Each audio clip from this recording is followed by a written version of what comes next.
Hola chicos, buenas tardes. Em, Bienvenidos a la clase de hoy, 8 de noviembre, ya estamos en el último mes. ¿Cómo les va? ¿Cómo andan? Ya estamos en el último mes, chicos, de remarla. Así que bueno, em, ha sido un placer estar con ustedes todo este año. Los he visto crecer muchísimo desde el principio de año hasta ahora. Eso está muy bueno. Y me espero que me saluden. Sí, así no me siento tan sola. ¿Puede ser? Bien, la clase de hoy, chicos. ¿Estamos? ¿Me están escuchando? Acá la tengo, a Martina Lencinas, a Michelle, a Belén Barrera, a Julieta Hernando. Pueden abrir el micrófono y responderme, por favor. Necesito saber si estoy compartiendo pantalla. Sí, profe, perdón, no la había escuchado. Qué bien ella, bonita. Muchísimas gracias. Perfecto. Entonces, ustedes vieron que les mandé la orden médica de lo que vamos a trabajar el jueves y va a ser sobre el lupus eritematoso. Entonces, como vamos a trabajar sobre eso el jueves, hoy que es la clase teórica, vamos a hablar específicamente de lo que es esto, el lupus eritematoso, y de qué manera se va a relacionar o podemos relacionar las unidades de la materia. Es bastante interesante y esta patología, y lo que tiene de bueno es que, a ver, voy a poner pantalla completa, ¿sí? Lo que tiene de bueno este tema es que engloba los tres ejes temáticos de muy buena manera y muy consistentemente, ¿sí? Primero, todos saben que el lupus es una enfermedad autoinmune porque es una enfermedad muy común. ¿Quién de ustedes no conoce a alguien que tenga lupus o que haya tenido lupus? El lupus es algo común. Generalmente las personas que tienen lupus son aquellas que presentan como escamaciones en la piel, que a veces uno puede confundir entre la psoriasis y el lupus, ¿sí? Son dos enfermedades distintas, pero tienen algunas sintomatologías parecidas. El lupus tiene eso, se descama la piel y, bueno, aparte de otros problemas que trae esa enfermedad como falta de visión con el tiempo, caída del pelo y un montón de cuestiones. O sea, no, son muy sensibles en la parte digestiva, en el metabolismo digestivo, porque son muy susceptibles a generar erupciones o reacciones ante lo que ingieren, ya sea medicamento o ya sean alimentos. Bien, ahora vamos a empezar a hablar de este temita con este videíto que a mí me pareció muy interesante y muy didáctico. Bien, estos son los síntomas, y es muy importante saber qué significa sistémico. Sistémico es que empieza a afectar a cualquier órgano, pero cuando hablamos del lupus eritematoso, que es el que yo les estoy contando, que tiene estas características en la piel, es porque se trata definitivamente de la piel, ¿sí?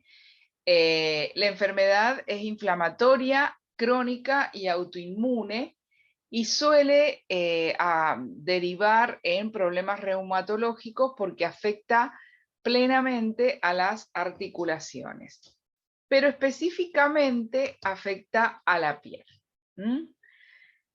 Entonces, miren, ¿por qué decimos que es sistémico? Y los órganos que pueden verse afectados son el corazón y el riñón. ¿Por qué? Porque cuando empieza a evolucionar el lupus eritematoso sistémico, comienza a tener brotes y remisiones de esos brotes. Y hay variabilidad clínica y serológica. Y por supuesto, solapamientos y comorbilidades. ¿Qué quiere decir esto? Que se puede complicar la enfermedad bastante si no se la detecta a tiempo. No es una enfermedad fácil de diagnosticar, no es como una anemia cualquiera o que nosotros por ahí con un hemograma la podemos diagnosticar.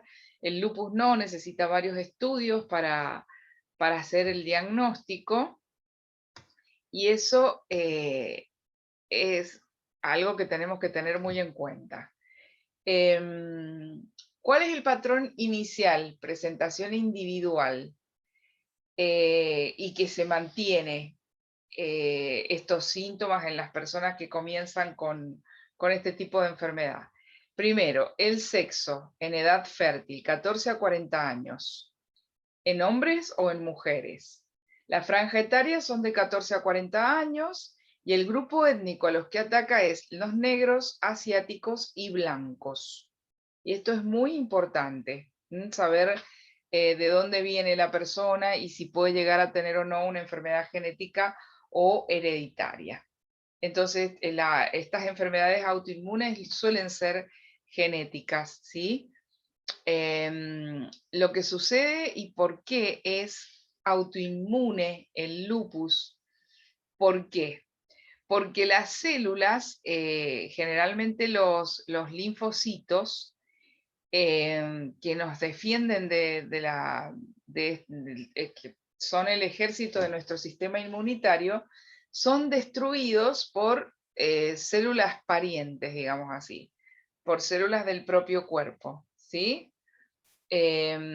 Generalmente existe una relación entre algunas medicaciones que se puede tomar y también entre algunas cuestiones algunos hábitos que puede llegar a tener el paciente, como fumar o etcétera, que ayuden a desencadenar un lupus.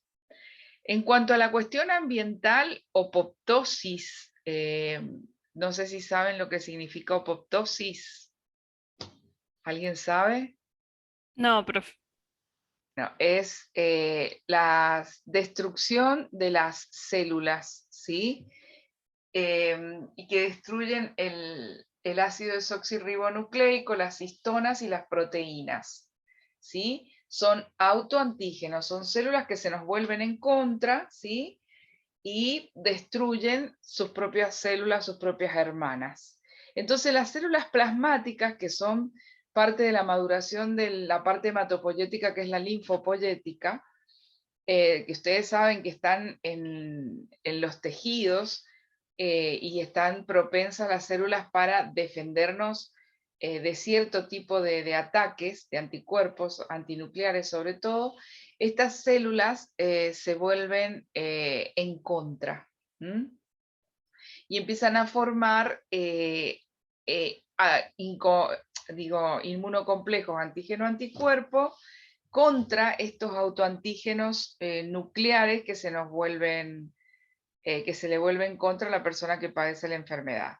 Esto más el complemento. ¿Recuerdan lo que era el complemento? Que era el complemento también son anticuerpos, el sistema de complemento es bastante complejo, pero es la primera barrera de defensa que nosotros tenemos en el sistema inmunitario. Y es una sustancia que ayuda a la unión del determinante antigénico que une el antígeno y el anticuerpo. ¿Sí? Bueno, esperen que lo vuelvo para atrás porque va muy rápido, para que vayamos juntamente con el profesor. Después ustedes lo van a ver tranquilos, porque les voy a pasar el link y lo ven tranquilos al video y lo escuchan al profesor San Agustín, que es bastante didáctico con este tema. Bien. Bueno, estábamos hablando de los complementos. Cuando actúa el complemento, por eso yo les digo que la primera barrera de defensa, la primera sintomatología que se ve es la inflamación.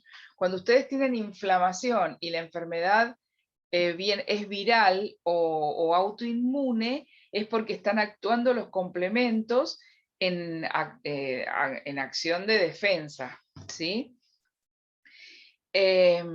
Los signos y síntomas típicos es esta cuestión que yo les digo que se forma en la piel, enrojecimiento, erupción, manchas, ¿sí? Sobre todo en el rostro y en las manos. En la piel afecta el 90% esta enfermedad. Y también se le dice que, vieron, fíjense cómo tiene la cara este chico, forma en los cachetes como alas de mariposa. Ese puede ser un síntoma característico del lupus, por lo cual el médico ya lo mande con un diagnóstico así a hacerse estudios, ¿sí? También dice que hay lupus discoide, que son placas eritematosas que se forman en disco, y también lupus cutáneo subagudo, que este es anular y policíclico. Bueno, estas personas son fotosensibles, que quiere decir que tienen perjuicio a las zonas, a la luz, o sea, no resisten mucho la iluminación. Paniculitis, sí, eso tiene que ver con una infección que también tiene que ver con la piel. Y juntamente con la piel, en un 90% afecta las articulaciones. Por eso desencadena artralgias y artritis. Y obviamente mialgias. En el 80% los síntomas generales son los que hemos nombrado. Y siempre hay infección y puede producir neoplasia. A nivel renal produce nefritis lúpica, o sea que realmente hay una falla multisistémica. Generalmente cuando se trata de los riñones es asintomática y presenta hematuria. Esto nos afecta a nosotros porque esto lo vamos a ver en la orina, ¿sí? Sintomatología, esperen que lleguemos de nuevo. Tienen fiebre, empiezan con fiebre, bajan de peso, hay infección y a nivel renal, que es un 40%, existe una infección en la nefrona, por eso se llama nefritis. Y lo vamos a ver en el sedimento. Y hematuria con o sin proteinuria, ¿sí? Glomerulonefritis rápidamente progresiva.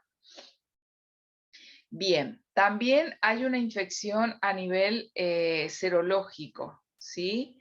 Existe pleuritis a nivel pulmonar, un 10%, y puede haber insuficiencia respiratoria. Una pericarditis a nivel corazón, un 10%, y también puede acarrear una insuficiencia cardíaca. También una miocarditis o endocarditis. Todo esto tiene que ver con el corazón, que fue lo que decía al principio que se ve afectado. Obviamente el sistema nervioso es el principal órgano, sí, parte del organismo afectado, porque empiezan a haber cefaleas, dolores de cabeza, neuropatías, o sea, afecta a los nervios. Vamos a seguir. Esperen. Afecta a los nervios y por lo tanto la enfermedad, si no se detecta a tiempo, por eso les digo que es importante ayudar en el diagnóstico de esto que no es tan fácil, cuando llega al sistema de neuropatías periféricas, convulsiones, psicosis, etc., empieza a tener queratoconjuntivitis seca la persona, síntoma de Sjögren, vasculopatías de la retina, neuropatía óptica, o sea que si no se detecta a tiempo, esto avanza rápidamente. ¿sí? Y se puede confundir con infecciones víricas o bacterianas, y también anida el cuerpo como para que habiten virus y bacterias. Pueden haber efectos adversos de las medicaciones, esofagitis, hepatitis. Fíjense toda la sintomatología que puede acarrear una enfermedad como esta, que no sea detectada a tiempo. Y nosotros somos los responsables, juntamente con el médico, de que una patología semejante sea detectada a tiempo. Ahora yo les voy a comentar rápidamente sobre nada más que la enfermedad, y enseguida vamos a volver atrás y vamos a ver cada una de las cosas por parte. O sea, por parte y que le compete al laboratorio, ¿sí? Porque, por ejemplo, una queratoconjuntivitis seca a lo mejor le va a pedir un exudado ocular o lagrimal, y no, eh, pero porque está tratando un síntoma de una causa que todavía no ha sido definida. Entonces, si nosotros le ayudamos al médico a definir la causa base, podemos evitarle todos estos síntomas, como dice acá, mira, hepatitis, pancreatitis, enteropatía, isquemias. Entonces, hematológicamente hablando, ¿cuáles son los análisis hematológicos que nosotros podemos encontrar? Anemia, enfermedad crónica, hemólisis, nefropatía y hemorragias, leucopenia, o sea, disminución de los glóbulos blancos, neutropenia y linfopenia, y trombopenia ligera, o sea, disminución de las plaquetas. Estas son las cosas que vamos a encontrar en el laboratorio y que nosotros podemos decir que es una esplenogalia adenopática. Podemos pasarnos, o sea, podemos pensar que tiene que ver con el vaso, porque también produce ese síntoma. En cuanto a la comorbilidad, mire, hay inmunodeficiencias como osteoporosis, necrosis avascular, fibromialgia, enfermedades tiroideas y el síndrome antifosfolipídico. Para saber todas estas cosas, en cuanto a la osteoporosis, seguramente a nosotros nos van a pedir el factor reumatoideo, el factor antinúcleo, el AELO, la PCR. Necrosis avascular, es decir, que hay destrucción del vaso, pero en el exterior del vaso. También hay fibromialgia, es decir, que puede pasar que nos pidan una mioglobina, o enfermedades tiroideas, el perfil tiroideo, la T3, la T4, la TSH, y el síndrome antifosfolipídico seguro nos van a pedir una fosfatemia. Entonces, todo esto lo vamos a repasar, lo vamos a volver a ver, para que nos detengamos en lo que nos compete al laboratorio. Las complicaciones infecciosas graves: piel, respiratoria y aparato urinario. Piel, infecciones bacterianas, infecciones micóticas oportunistas, esto que yo les decía, que se genera un nido para que se aniden las bacterias, los virus o los parásitos. Y también, como decía ahí recién, que se me fue, esto va muy rápido. Miren, volvamos a repasar los síntomas que podemos encontrar. Yo ahora enseguida, cuando termine de mostrarlo todo, el pantallazo, les voy a preguntar a ustedes qué es cada una de las cosas, de lo que estamos viendo, ¿sí? ¿Qué es leucopenia? ¿Qué es neutropenia? En qué parte del hemograma lo vamos a ver? Así que vayan pensándolo. Bueno, las complicaciones infecciosas graves de piel, de aparato respiratorio y aparato urinario son de piel bacterianas, infecciones micóticas, por terapia inmunosupresora, puede haber problemas respiratorios, ¿sí? Puede provocarse una cierta EPOC y dificultad para respirar. El laboratorio en el lupus eritematoso sistémico. ¿Ven lo que yo les decía? Anticuerpos antinucleares, que nosotros le decimos también FAN, que se llama factor antinúcleo. Eso es lo primero que nos van a preguntar para ir ahondando. Anticuerpos antidesoxirribonucleico, anticuerpos Smith anti-SM, anticuerpos, estos son los anticuerpos antifosfolipídicos, el RO y el LA, son todos, estos ya son todos estudios de alta complejidad, ¿sí? Que obviamente ustedes cuando lo vean escrito en la orden ya se van a dar cuenta que son estudios que ustedes no hacen cotidianamente. Las anticardiolipinas, IgG, IgM, anticoagulante lúpido y anticofactor antibeta 2 y glicoproteína. Todo esto es a título de información, yo no voy a pretender que ustedes se aprendan todo esto, y las fracciones C3 y C4 que son los complementos. Miren, ¿cómo se hace el diagnóstico del lupus eritematoso sistémico? Es el examen clínico que hace el médico más el laboratorio. El laboratorio es absolutamente importante, ¿sí? Entonces, tienen que cumplir 4 criterios. Al menos el criterio clínico y otro criterio inmunológico. Tiene que haber nefritis, es decir, tiene que haber infección en la nefrona. Por lo tanto, el análisis de orina es absolutamente importante.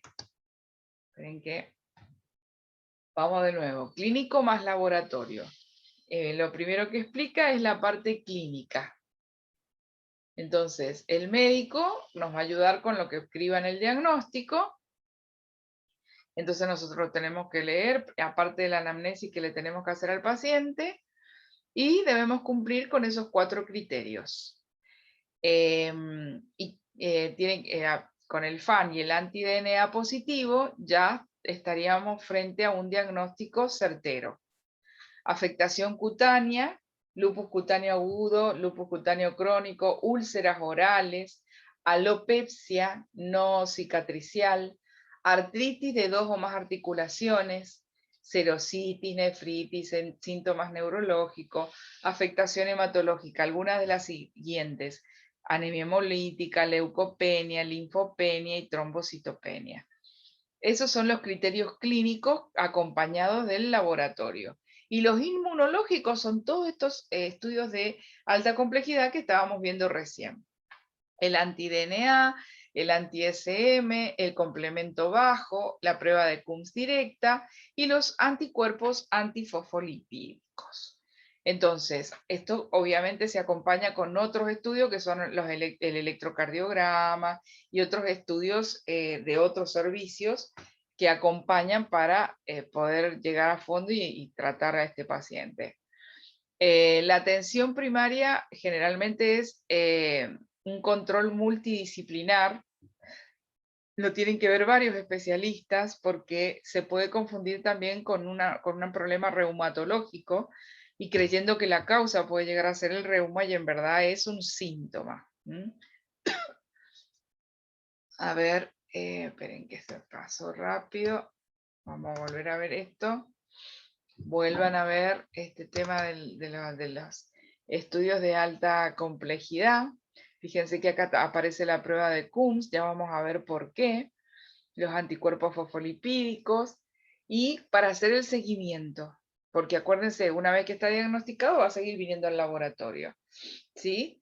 Entonces, el control multidisciplinar nos involucra a nosotros como laboratorista porque le van a llevar los estudios del laboratorio a los distintos especialistas.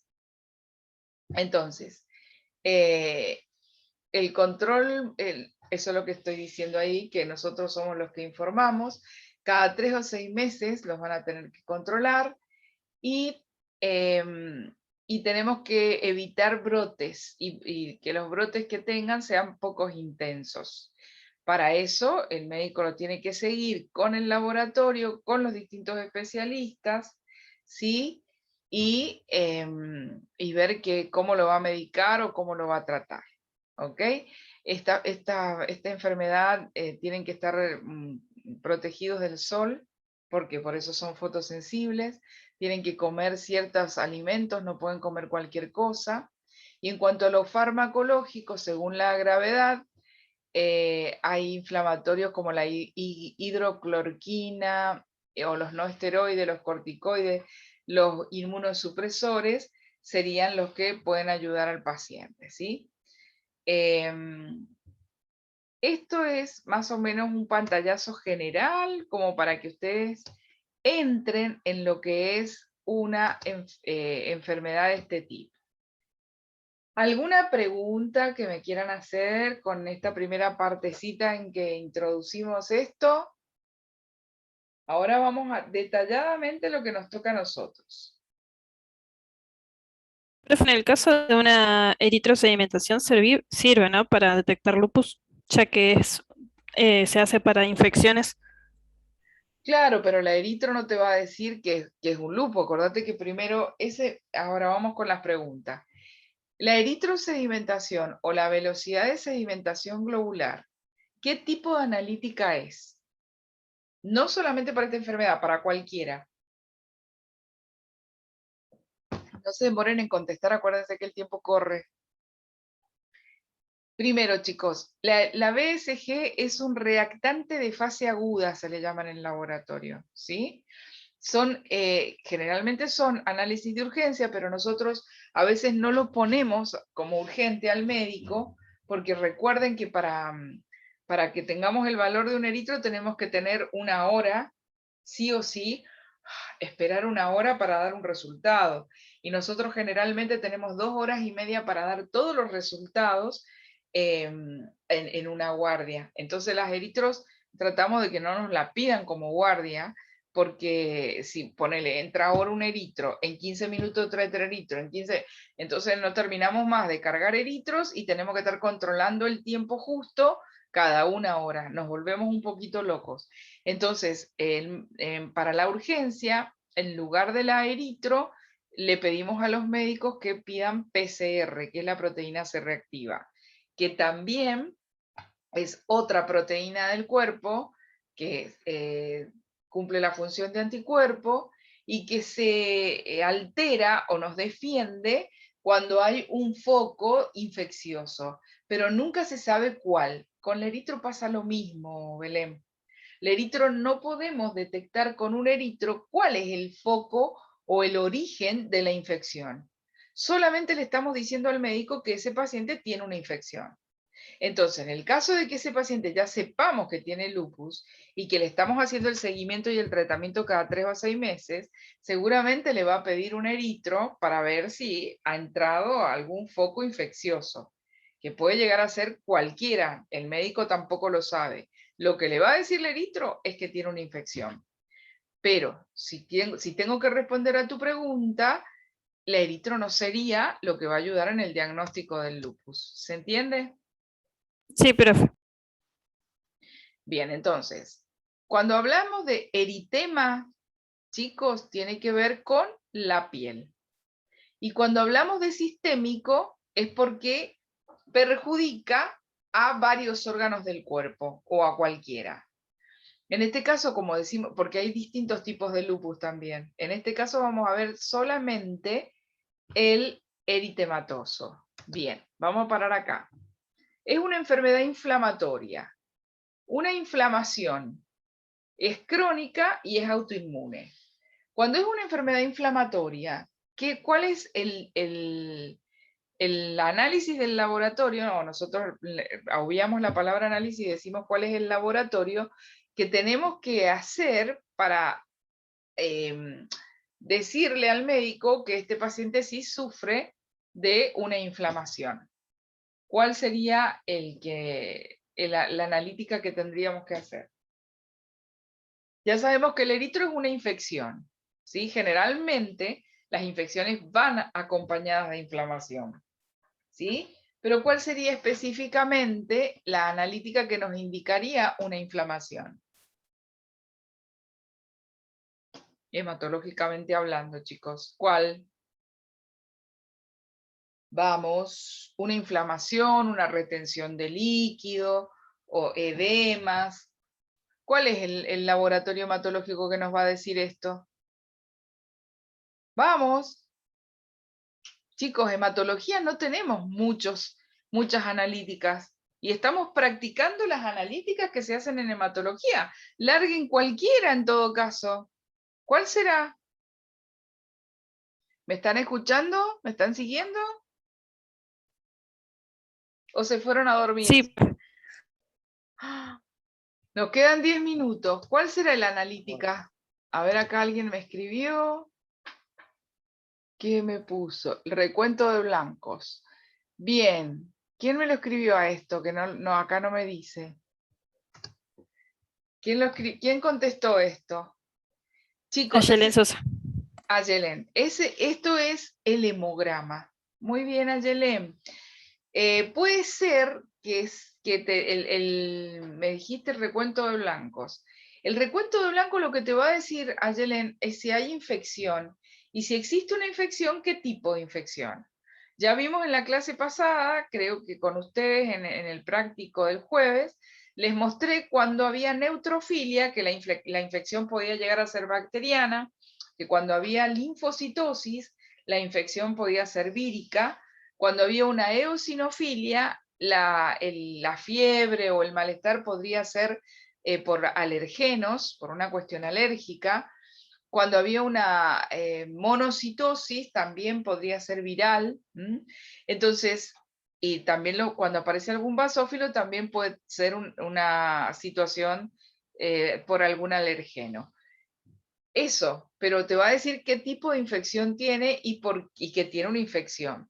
Pero cuando hablamos de inflamación, lo que nos va a decir si está inflamado el paciente, si está con edema, si tiene algún tipo de retención de líquido, específicamente es el hematocrito. Es el recuento de glóbulos rojos con relación al volumen total de la sangre. ¿Sí? Porque un hematocrito, cuando una persona está con edema o cuando está inflamado, va a dar alto. ¿Por qué va a dar alto? Porque hay retención de líquido. Si hay retención de líquido, va a haber menos concentración de plasma y va a haber mayor aumento de glóbulos rojos. Entonces, esto es muy importante que lo sepan y si no se los dije, anótenlo. Uno de los análisis del hemograma que nos va a decir cuando el paciente está con inflamación es el hematocrito. A veces el hematocrito alto nos está diciendo que esa persona tiene edemas o retención de líquido. ¿Me siguen? Sí, profe. Bueno, Sí, profe. entonces, fíjense qué importante esto, ¿sí? Porque si no, ¿por qué tenemos que tomar líquido nosotros, chicos? Porque la sangre, ¿cómo está compuesta? La sangre, Por el 90% de la sangre, ¿qué es? agua. Agua. Y si la persona está reteniendo ese líquido y encima no toma agua o la toma y la retiene, no hay circulación fluida dentro de ese organismo. Y al no haber circulación fluida, la médula trabaja el doble. Entonces el cerebro capta de que hay un problema y lo que hace es fabricar más cantidad de glóbulos rojos y avisa al sistema hematopoyético que largue más glóbulos rojos, porque esto cuándo va a pasar, y en el caso de obesidad, o en el caso de, bueno, de intoxicaciones, ¿sí? En este caso, en este tipo de enfermedades como el lupus, que una de las cuestiones que les pasa en la piel es esa, que se les hacen ampollas de agua y se les revientan, o se les inflan los tobillos, no solamente en esta, también en la enfermedad de gota por hiperuricemia, cuando se les aumenta el ácido úrico en sangre y empieza a afectar las articulaciones porque se empieza a quedar los líquidos concentrados en las articulaciones. Entonces la sangre ya circula con dificultad. Cuando la sangre circula con dificultad, la médula ósea detecta esto y larga glóbulos rojos. ¿Por qué? Porque empieza a tener, cuando la circulación es más lenta, la circulación de oxígeno también es más lenta. Entonces, cuando hay poco oxígeno o hay una variante en esa oxigenación, el cerebro estima que es por falta de glóbulo rojo, que es el que transporta el oxígeno. Por eso larga más glóbulos rojos. Esto sucede en el caso de retención de líquido y también sucede cuando las personas se van a la altura, cuando están a muchísimos metros sobre el nivel del mar. También hay dificultad para respirar porque están en lo alto, entonces entra menos oxígeno por la altura y lo que interpreta el cerebro es que faltan glóbulos rojos, entonces empieza a largar glóbulos rojos a mansalva. La gente que está en la altura o sufre estos cambios geográficos en su estadía o en su hábitat, su ritmo circadiano, una de las manifestaciones es que suba el hematocrito. ¿Se entiende? Sí, Bueno, ahí aprendimos algo hoy, ¿sí? Esto nos va a decir si hay o no enfermedad inflamatoria. ¿Estamos? sí. Bien, seguimos. Nos quedan 4 minutos con 25. No se preocupen, cualquier cosa, entramos en 10 minutos como siempre para la segunda parte.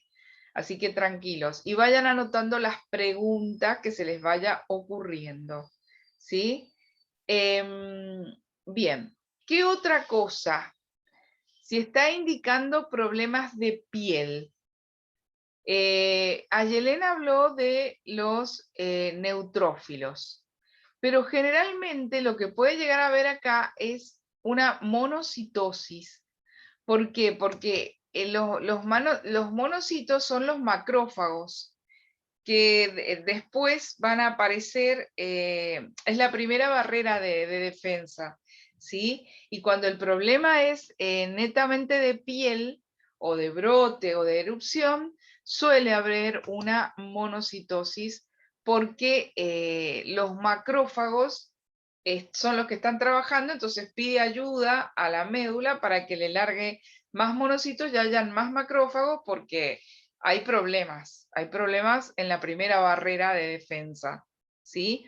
Acuérdense que la piel también es una primera barrera de defensa. Bien, acá está hablando de la variedad clínica y serológica. ¿A qué se refiere acá? Y, por ejemplo, cuando hablamos de serológica, estamos hablando de la parte de suero, ¿sí? De las variaciones que puede llegar a tener a nivel sanguíneo un paciente con estas características.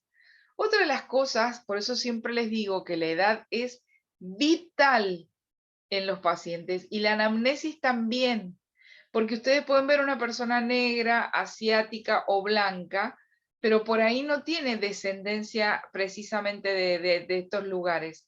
Y ustedes se van a dar cuenta de eso a la medida que vayan preguntándole atinadamente a la gente, ¿sí?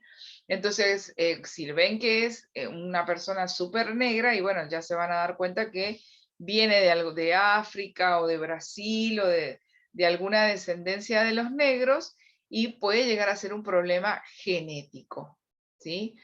Otra de las cosas que tenemos que estudiar acá, cuando hablamos de qué tipo de células se ven perjudicadas, y hablamos de células inmunes y células autoinmunes o antígeno de células linfocitarias, ¿dónde y en qué parte del hemograma vamos a detectar esta situación?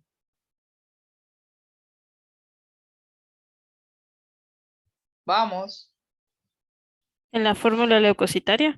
Muy bien, en la fórmula leucocitaria. Ahí vamos a ver una cantidad de linfocitos importantes y también podemos llegar a ver células linfocitarias destruidas, ¿sí? Y podemos ver una cantidad, o no importante, sino disminución, porque recuerden que una de las causas para diagnosticar esta enfermedad es que produce leucopenia. Por lo tanto, si va a producir leucopenia, vamos a ver una marcada neutropenia y una marcada linfopenia, porque fíjense, son destruidas las células linfocitarias. Las células que se vuelven en contra se encargan de destruir las células linfocitarias.